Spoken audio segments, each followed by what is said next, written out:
નમસ્કાર ગુજરાત। આજના મુખ્ય સમાચારની અંદર એક સાથે 3 સિસ્ટમ સક્રિય થતા વરસાદ ભૂકા કાઢશે।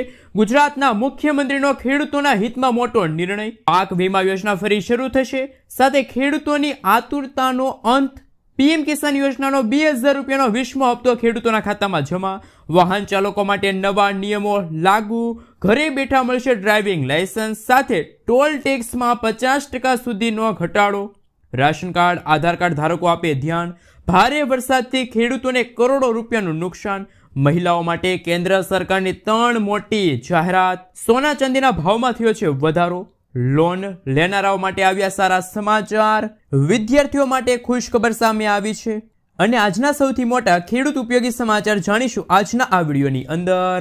મિત્રો, દરેક સમાચાર, દરેક માહિતી જણાવીએ એ પહેલા ગુજરાતના જે પણ મિત્રો ચેનલ પર જો પહેલીવાર આવ્યા હોય તો મિત્રો ખાસ કરીને વિડીયોને એક લાઈક કરી ચેનલને સબસ્ક્રાઇબ કરવાનું ભૂલતા નહીં। સાથે આજનો આ વિડીયો છે જેને અંત સુધી જોતા રહેજો। મિત્રો, તેના તાજા અને હવામાન સમાચાર વિશે વાત કરીએ તો અંબાલાલ પટેલની આગાહી મુજબ આજે દક્ષિણ ગુજરાત અને મધ્ય ગુજરાતમાં ભારે વરસાદ પડી શકે છે। અમદાવાદ, ગાંધીનગરમાં વરસાદની તીવ્રતા વધુ રહેવાની શક્યતા છે। 15 જુલાઈ સુધી દક્ષિણ ગુજરાત અને સૌરાષ્ટ્રના વિસ્તારોમાં ચોમાસું સક્રિય રહેશે અને ભારે વરસાદ થઈ શકે છે। 18 તારીખ, 19 તારીખ અને 20 તારીખના રોજ વરસાદ થોડોક વિરામ લેશે, પરંતુ 24 થી લઈને 30 જુલાઈના એક અઠવાડિયા માટે ફરીથી ગુજરાતમાં વરસાદની સિસ્ટમ સક્રિય થશે। સાથે સાથે મિત્રો, ગુજરાતના જાણીતા એવા હવામાન નિષ્ણાંત અંબાલાલ પટેલે વધુ જણાવ્યું કે રાજ્યમાં વરસાદી માહોલ આગામી 7 થી 8 દિવસ સુધી રહેશે। ગુજરાતના છૂટાછવાયેલા વિસ્તારોમાં હળવાથી મધ્યમ વરસાદ પડશે। આ સાથે મિત્રો જો વાત કરીએ તો કે આગામી દિવસો સુધી માછીમારોને દરિયો ન ખેડવા માટે હવામાન વિભાગે સાવચેત રહેવા માટે અપીલ કરી છે। સાથે મિત્રો, ગુજરાતમાં 1 નહીં, 2 નહીં, 3 વરસાદી સિસ્ટમ સક્રિય થવાના કારણે આગામી 3 કલાકમાં ગુજરાતમાં તૂટી પડશે અનાધાર વરસાદ। મિત્રો, ત્યાર પછીના સમાચાર વિશે વાત કરીએ તો ખેડૂતોની આતુરતાનો અંત। જાણો કઈ તારીખે ખેડૂતોના ખાતામાં જમા થશે 2000 રૂપિયાનો 20મો હપ્તો। જુલાઈ મહિનાની શરૂઆત થઈ ગઈ છે। દેશભરના કરોડો ખેડૂતો પીએમ કિસાન સન્માન નિધિ યોજનાના 20મા હપ્તાની રાહ જોઈને બેઠા છે। બીજી તરફ સારા સમાચાર સામે આવ્યા છે। મોદી સરકાર ટૂંક સમયમાં ખેડૂતોના બેંક ખાતામાં 2000 રૂપિયા ટ્રાન્સફર કરશે। એટલે કે મિત્રો, પીએમ કિસાન સન્માન નિધિ યોજના અંતર્ગત ખેડૂતોને દર 4 મહિનાના અંતરાલે 2000 રૂપિયા મળે છે। આમ વાર્ષિક 6000 રૂપિયાની નાણાકીય સહાય ખેડૂતોને મળે છે। મળતી માહિતી અનુસાર પીએમ મોદી 18 જુલાઈના રોજ બિહારના મોતીહારીની મુલાકાત દરમિયાન ખેડૂતોના ખાતામાં 2000 રૂપિયાનો 20મો હપ્તો છે ટ્રાન્સફર કરી શકે છે। જોકે સરકાર દ્વારા હજુ સુધી કોઈ સત્તાવાર જાહેરાત કરવામાં નથી આવી। મિત્રો, ત્યાર પછીના સમાચાર વિશે વાત કરીએ તો હવે ઘરે બેઠા ટેસ્ટ આપીને આરટીઓ લર્નિંગ લાયસન્સ નીકળી જશે। જાણો શું છે આ સમાચાર। ગુજરાત વાહન વ્યવહાર વિભાગ ડ્રાઇવિંગ લાયસન્સ મેળવવાની પ્રક્રિયામાં એક નવી શરૂઆત કરવા જઈ રહી છે। રાજ્યના વાહન વ્યવહાર કમિશનરે જણાવ્યું કે 7મી જુલાઈથી જ ગુજરાતમાં ફેસલેસ લર્નિંગ લાયસન્સ પ્રણાલીનો પ્રારંભ થશે। આ સુવિધા અંતર્ગત અરજદારોને લર્નિંગ લાયસન્સ મેળવવા માટે આરટીઓ, પોલિટેકનિક કે આઈટીઆઈ જેવી કચેરીઓની રૂબરૂ મુલાકાત લેવાની જરૂર રહેશે નહીં। નવી સિસ્ટમ દ્વારા અરજદારો પોતાના આધાર નંબરનો ઉપયોગ કરીને ઘરે બેઠા અથવા તો કોઈ પણ જગ્યાએથી લેપટોપ કે પછી વેબકેમ ધરાવતા કોમ્પ્યુટર દ્વારા લર્નિંગ લાયસન્સની ટેસ્ટ આપી શકે છે। મિત્રો, ત્યાર પછીના સમાચાર વિશે વાત કરીએ તો રાશન કાર્ડ ધારકો માટે અગત્યના સમાચાર સામે આવી રહ્યા છે। ગુજરાતના સસ્તા અનાજના દુકાનદારો અને સંચાલકો દ્વારા એક મોટો નિર્ણય લેવામાં આવ્યો છે। રવિવારથી રાશન દુકાનોને બંધ રાખીને હડતાલ પર જવાની જાહેરાત કરી છે। આ હડતાલ પાછળ મુખ્ય કારણ રાજ્ય સરકારની ઈ-કેવાયસી પ્રક્રિયા વિલંબ અને તેની અમલમાં દુકાનદારોને ત્રાસનો સામનો કરવો પડે છે। દુકાનદારોની માંગ છે કે સરકાર ઈ-કેવાયસી પ્રક્રિયાને સરળ બનાવે અને 20,000ના કમિશનની પદ્ધતિમાં ફેરફાર કરે। જો આ માંગણીઓનું નિવારણ નહીં આવે તો દુકાનદારો હડતાલ યથાવત રાખશે અને કોર્ટમાં જવાની પણ તૈયારી। મિત્રો, ત્યાર પછીના સમાચાર વિશે વાત કરીએ તો ગુજરાતમાં ડુંગળી પકવતા ખેડૂતોના હિતમાં ગુજરાતના મુખ્યમંત્રી ભૂપેન્દ્ર પટેલના માર્ગદર્શન હેઠળ રાજ્ય સરકારે એક મહત્વપૂર્ણ અને ખેડૂત હિતલક્ષી નિર્ણય જાહેર કર્યો છે. બજારમાં ડુંગળીના ભાવ ઓછા હોવાથી ડુંગળી પકાવતા ખેડૂતોને આર્થિક સહાય પૂરી પાડવા રાજ્ય સરકાર દ્વારા આવા ખેડૂતોને 200 રૂપિયા પ્રતિ ક્વિન્ટલની સહાય 50,000 રૂપિયાની મર્યાદામાં પૂરી પાડવામાં આવશે. મિત્રો, ત્યાર પછીના સમાચાર વિશે વાત કરીએ તો આ ટોલ ટેક્સમાં 50% સુધીનો ઘટાડો થયો છે. નેશનલ હાઈવે પર ટોલ ટેક્સમાં 50% સુધીનો ઘટાડો કરાયો છે. આ ઘટાડો એવા હાઈવે પર કરાયો છે કે જ્યાં પુલ છે, ટર્નલ છે, ફ્લાયઓવર છે અથવા તો એલિવેટેડ સ્ટેજ બનાવાયા છે. અગાઉના નિયમો હેઠળ નેશનલ હાઈવે પર ખાસ માળખાગત સુવિધાઓ માટે સામાન્ય ટોલ ફી કરતાં 10 ગણી વધુ રકમ વસૂલવામાં આવતી હતી, જેથી માળખાગત સુવિધાઓનો ખર્ચ આવરી શકાય. હવે નવા નિયમો હેઠળ તેમાં 50% સુધીનો ઘટાડો થયો છે, જેના કારણે ઓછો ટોલ ટેક્સ ચૂકવવો પડશે. તો વાહન ચાલકો માટે આ એક રાહતભર્યા સમાચાર સામે રહ્યા છે. મિત્રો, ત્યાર પછીના સમાચાર વિશે વાત કરીએ તો બનાસકાંઠામાં ભારે વરસાદથી ખેતીને ભારે નુકસાન થયું છે. ધારાસભ્ય માવજી દેવસાએ મુખ્યમંત્રી કૃષિ મંત્રીને વળતર માટે કરી રજૂઆત. જિલ્લાના ધાનેરા, દાંતીવાડા, ડીસા, પાલનપુર અને વડગામ વિસ્તારમાં મગફળી, બાજરીના પાકને વ્યાપક નુકસાન થયું છે. તેમણે અસરગ્રસ્ત ખેડૂતોને વળતર અને સહાય આપવાની માંગણી કરી. સાથે જ નુકસાનીનો સર્વે કરવાની પણ માંગ કરી છે. મિત્રો, આગળના સમાચાર વિશે વાત કરીએ તો પ્રધાનમંત્રી પાક વીમા યોજનાને લઈને અગત્યના સમાચાર સામે આવી રહ્યા છે. પાક વીમા યોજના એ ખેડૂતો માટે ખૂબ જ ઉપયોગી સાબિત થઈ રહી છે. જો તમે તમારા ખેતર અને મહેનતનું રક્ષણ કરવા માગો છો તો આ વીમા યોજના તમારા માટે શ્રેષ્ઠ છે. આમાં તમારે ફક્ત 2 થી 5% રકમ ચૂકવવાની રહેશે.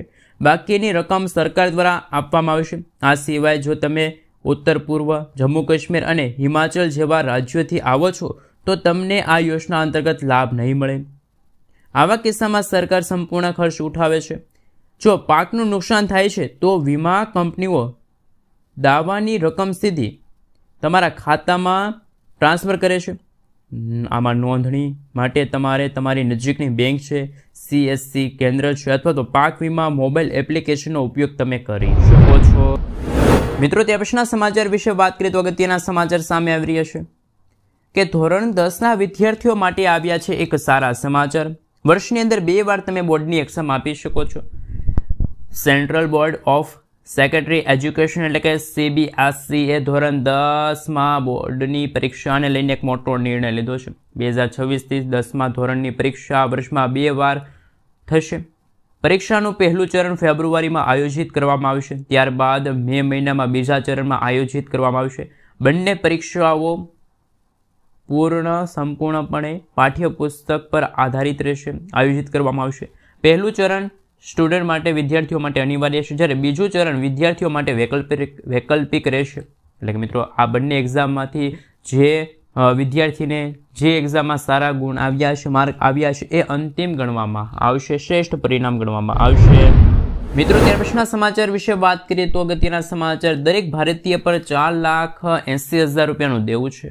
હાલ મિત્રો, રિઝર્વ બેંક ઓફ ઇન્ડિયા દ્વારા RBI દ્વારા તાજેતરના અહેવાલો મુજબ દરેક ભારતીય પર સરેરાશ 4,80,000 રૂપિયાનું દેવું છે. એવા અત્યારે આંકડા સામે આવ્યા. માર્ચ 2023માં આંકડાઓ 3,90,000 રૂપિયા હતા, જે દર્શાવે છે કે 2 વર્ષમાં 23%નો વધારો થયો છે. એટલે કે દરેક ભારતીય પર સરેરાશ 90,000 રૂપિયાનું દેવું વધ્યું છે. માર્ચ 2025 સુધીમાં ભારત પરનું કુલ વિદેશી દેવું $736 બિલિયન થયું, જે GDPના 19.1% છે અને પાછલા વર્ષ કરતાં 10% વધુ છે.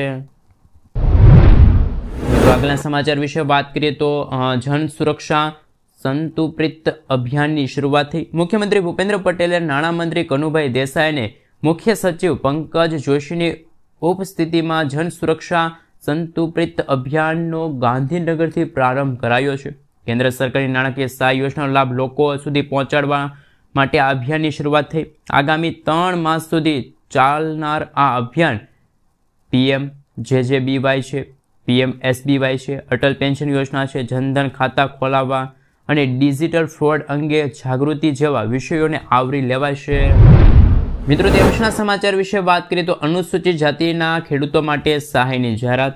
બાગાયતી વિભાગ દ્વારા વર્ષ 2025 અને 26 દરમિયાન જામનગર જિલ્લાના અનુસૂચિત જાતિના તમામ ખેડૂતોને 10 ગુઠા વાવેતર માટે ₹2000ની મર્યાદામાં શાકભાજી પાકોમાં હાઇબ્રિડ બિયારણના ઇનપુટ કિટ્સ વિનામૂલ્યે આપવાનું નક્કી કરવામાં આવ્યું. આ લાભ ખેડૂતોને વધુમાં વધુ 20 ગુઠા સુધી ₹4000 સુધી મળવાપાત્ર રહેશે. ઇનપુટ કિટ્સનું વિતરણ એગ્રો સેન્ટરના ખાતેથી કરવામાં આવશે. લાભ લેવા માંગતા ખેડૂત મિત્રો અનુસૂચિત જાતિના ખેડૂતોએ સાદી અરજી કરવાની રહેશે. 7, 12, 8 ના દાખલા છે, જાતિનું પ્રમાણપત્ર છે, આધાર કાર્ડ, રાશન કાર્ડ જેવા પુરાવાઓ સાથે નાયબ બાગાયત નિયામકની કચેરીએ જવું પડશે. તો મિત્રો ખાસ કરીને જે અનુસૂચિત જાતિના ખેડૂતો છે એમના માટે અત્યારે સૌથી મોટા સમાચાર સામે આવી રહ્યા છે.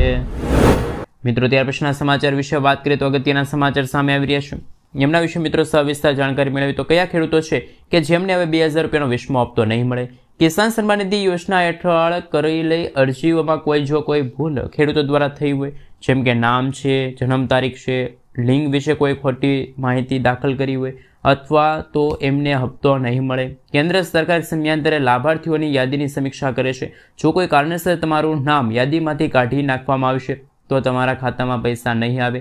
KYC પૂર્ણ કરવાની સાથે બેંક ખાતાને આધાર કાર્ડ સાથે લિંક કરવું જરૂરિયાત છે, નહીતર તો તમારા ₹2000ના હપ્તા છે બંધ થઈ જશે. મિત્રો આગળના સમાચાર વિશે વાત કરીએ તો ખૂબ જ મહત્વપૂર્ણ સમાચાર સામે આવી રહ્યા છે. આધાર કાર્ડ ધારકો માટે અગત્યના સમાચાર. મિત્રો આજના સમયમાં આધાર કાર્ડ સૌથી મહત્વપૂર્ણ દસ્તાવેજમાંનું એક છે. લગભગ તમામ નાના મોટા કામોમાં આધાર કાર્ડની જરૂર પડે છે. આવી સ્થિતિમાં દેશના દરેક નાગરિકો માટે આધાર કાર્ડ હોવું ખૂબ જ મહત્વપૂર્ણ છે. આધાર કાર્ડ UIDAI દ્વારા જાહેર કરવામાં આવ્યું છે. ખાસ એવી સ્થિતિમાં આધાર કાર્ડ સંબંધિત કોઈપણ કાર્ય ફક્ત UIDAIની દ્વારા કરવામાં આવે છે. હવે UIDAIએ આધાર કાર્ડ બનાવવા માટે એક નવા દસ્તાવેજોની યાદી બહાર પાડી છે. આવી સ્થિતિમાં જો તમે નવું આધાર કાર્ડ મેળવવા માંગો છો તો તમારે પહેલાં આ જરૂરી દસ્તાવેજો વિશે જાણવું પડશે. ચાલો જાણીએ શું છે. તો કે મિત્રો આ અપડેટ્સ 2025 અને 26 માટે છે. નવી સૂચનાઓના આધારે નોંધણી અને આધાર અપડેટ બંને માટે લાગુ થશે. આધાર કાર્ડ બનાવવા માટેના દસ્તાવેજો. ભારતીય પાસપોર્ટનો ઉપયોગ 4 પ્રકારના પુરાવા માટે થઈ રહ્યો છે, જેમાં ઓળખ છે, સરનામું છે, સંબંધ છે અને જન્મ તારીખનો પુરાવાનો સમાવેશ થાય છે. આ ઉપરાંત તેમાં પાન કાર્ડ છે, મતદાર ઓળખ કાર્ડ છે, રાશન કાર્ડ છે, ડ્રાઇવિંગ લાયસન્સ, બેંક પાસબુક છે, પેન્શન કાર્ડ છે, સરકાર તરફથી મળેલ કોઈ પણ પ્રમાણપત્ર જેવા દસ્તાવેજોનો સમાવેશ પણ થઈ રહ્યો છે. મિત્રો ત્યાર પછીના સમાચાર વિશે વાત કરીએ તો સોના ચાંદીના ભાવમાં થયો ફેરફાર. 6 જુલાઈ રવિવારના રોજ મિત્રો સોનાના ભાવમાં ખાસ કરી મિત્રો ₹100નો વધારો થયો. રાજધાનીમાં 24 કેરેટના સોનાના ભાવ ₹98,880 પ્રતિ 10 ગ્રામ, જ્યારે 22 કેરેટ સોનાના ભાવ ₹90,650 પ્રતિ 10 ગ્રામ છે. અમદાવાદ, સુરત, રાજકોટ, વડોદરામાં 22 કેરેટ સોનાનો છૂટક ભાવ પ્રતિ 10 ગ્રામ ₹90,650 છે, જ્યારે 24 કેરેટ સોનાનો ભાવ પ્રતિ 10 ગ્રામ ₹98,880 છે. ચાંદીના ભાવમાં ₹100નો વધારા સાથે તેનો ભાવ ₹1,10,000 પ્રતિ કિલોગ્રામ પહોંચી ગયો છે. મિત્રો આગળના સમાચાર વિશે વાત કરીએ તો મોદી રાજમાં ખેડૂતોની આવક વધી. જ્યારથી કેન્દ્રમાં મોદીના નેતૃત્વ હેઠળ ભાજપની સરકાર ઘડવામાં આવી ત્યારથી ખેડૂતોની આવકમાં વધારો થયો છે. ઘણી બધી યોજનાઓ અમલમાં મૂકવામાં આવી છે. કેન્દ્ર સરકાર દ્વારા ખેડૂતોની આવક વધારવા માટે સબસિડીથી લઈને પાક ઉગાડવા માટે 3 હપ્તામાં ₹6,000 સુધીની સહાય તેમજ કૃષિ ક્ષેત્રને જોડવા માટે આગળ વધારવા માટે અનેક પ્રકારની યોજનાઓ છે એ કેન્દ્ર સરકારની હાલ મિત્રો શરૂ છે. જો મિત્રો આપણે વાત કરીએ તો ખેડૂતો માટે PM કિસાન સન્માન નિધિ યોજના છે, PM માનધન યોજના છે, પાક વીમા યોજના છે, પ્રધાનમંત્રી સુકન્યા, ખાસ મિત્રો પ્રધાનમંત્રી જે કહી શકે કે સિંચાઈ સંબંધિત કોઈ પણ યોજના હોય એમના માટે ખેડૂતો માટે કોઈને કોઈ ફાયદાકારક યોજનાઓ છે એ અત્યારે બહાર પાડવામાં આવી છે. મિત્રો આગળના સમાચાર વિશે વાત કરીએ તો અગત્યના સમાચાર સામે આવી રહ્યા છે. લોન લેનારાઓ માટે આવ્યા ગુડ ન્યૂઝ. લોન લેવા માટે એક સારા સમાચાર. અત્યાર સુધી લોન ક્લિયર કર્યા પછી તમે તમારા સિબિલ સ્કોર તાત્કાલિક અપડેટ થતા હતા, પરંતુ હવે આવું નહીં થાય. RBI ક્રેડિટ ઇન્ફોર્મેશન કંપનીઓ પર દેખરેખ વધુ કડક બનાવી. RBI ગ્રાહક જાગૃત ડેટા ચોકસાઈ વધારવા અને રિયલ ટાઈમ માહિતી પૂરી પાડવા માટે એક નવો રોડમેપ તૈયાર કર્યો. આ પછી ગ્રાહકોને સિબિલ સ્કોર રિયલ ટાઈમમાં અપડેટ થશે. મિત્રો આગળના સમાચાર વિશે વાત કરીએ તો ખૂબ જ અગત્યના સમાચાર સામે આવી રહ્યા છે. પશુપાલકો માટે દૂધ ઘર સહાય યોજનાની જાહેરાત. ગુજરાતમાં પશુપાલકોના વિકાસ માટે સરકારની નવી પહેલ. ખાસ કરીને દૂધ ઉત્પાદક સહકારી મંડળીઓ, જેમાં ગુજરાત ડેરી ઇન્ફ્રાસ્ટ્રક્ચર સ્કીમ અંતર્ગત દૂધ ઘર કે ગોડાઉન બાંધવા માટે રાજ્ય સરકાર દ્વારા સહાય દરવાજો ખોલવામાં આવ્યો. રાજ્ય સરકાર દ્વારા અમલમાં મુકાયેલી આ યોજના અંતર્ગત દૂધ મંડળીઓ પાસેથી જમીન હોય તો તેઓ પહેલાં કોઈ સહાય પામી ન હોય તો તેઓ એક કમ ખર્ચના 50% અથવા તો 5 લાખ રૂપિયા સુધીની મર્યાદામાં સહાય છે મેળવી શકે છે.